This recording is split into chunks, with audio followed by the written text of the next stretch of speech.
The issues along the U.S.-Mexico border have intensified amid record encounters with migrants seeking asylum. So what does that mean for the Coachella Valley, and what's being done in response to the migrant influx? Well, Peter Dowd traveled to Calexico, south of the valley on the border, to see how that city recently took a bold step because of the ongoing crisis. And Peter, you spoke with valley lawmakers and immigration advocates who say the system needs to change.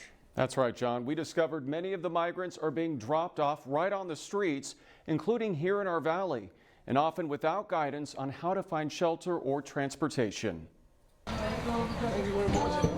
It's a scene that's become increasingly common throughout Southern California, including downtown Calexico. Groups of migrants from a variety of countries and continents suddenly released from federal U.S. border custody onto our streets.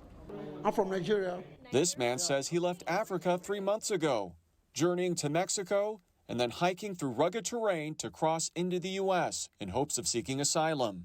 His goal is to get to loved ones in Texas.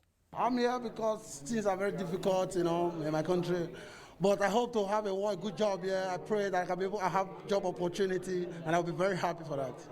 In 2022, U.S. border authorities recorded more than 2.3 million encounters with migrants, a record high. While more than 1 million of those encounters resulted in expulsions under the pandemic restriction known as Title 42, border officials processed 1.3 million migrants under U.S. immigration law, which allows them to request asylum. Since the federal government is unable to keep all those people in custody pending asylum hearings, which could take years, they're being dropped off in the U.S. And that includes Riverside County, where officials say an average of 300 people are dropped off each day, some near the Border Patrol office in Indio. The city of Calexico recently declared a state of emergency in response to the influx of migrants here in hopes of getting more state and federal aid. We want the legislators to understand that we need their help. Calexico's mayor worries some of the migrants are becoming homeless or victims of crime. He sees the situation as a humanitarian crisis, not a political one. We want to make sure that they reach their final destination. Some of them don't know. Some of them don't have money because for whatever reason. Valley Congressman Raul Ruiz, whose district includes Calexico, recently visited the border where he met with CBP and local authorities. Based on what you've seen, how concerned are you? We need to be able to rapidly have the flexibility, not just with staff personnel, but with the resources necessary to professionally and humanely address the migrants that have their legal right to due process in the United States to seek asylum. At the nonprofit Galilee Center in Mecca, co-founder Gloria Gomez says that Border Patrol continues to bring migrants from all over the world, many in need of food, clothing, and shelter. From last year, we have received over 25,000 people have come through the Coachella Valley and went to the final destinations. Over 25,000 people came to the Coachella Valley? Yes. Gomez says the majority of those migrants went on to other destinations throughout the U.S., but about 500 of them chose to stay in the valley. Do most of these people end up working here? A lot of the people are, yes. They work in the fields, they work in the landscape, they work in cleaning.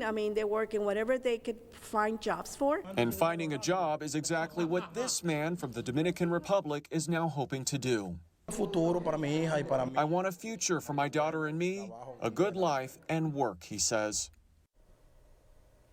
Right now, only about 600 judges in the U.S. are currently overseeing nearly 2 million unresolved asylum cases. So part of the issue is the massive and mounting case backlog, which traps migrants in a legal limbo that can last for several years.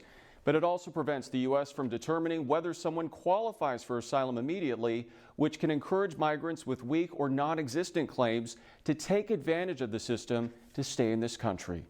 Yeah, Peter, there are obviously a lot of strong opinions on this politically. Is there any room for agreement? That's right, John. Lawmakers on both sides say not only do we need to hire more judges, but we need to update the asylum system itself, something that has not been done in decades. A Biden administration border policy designed to weed out weak asylum claims has shown signs of success, rejecting 50% of asylum seekers at the initial screening phase. But the program has been implemented on a very limited scale since launching last summer. Meanwhile, Republicans in Congress have introduced a slew of bills to crack down on the crisis at our border. To watch my full interview with Valley Congressman Raul Ruiz in Calexico, head to KESQ.com.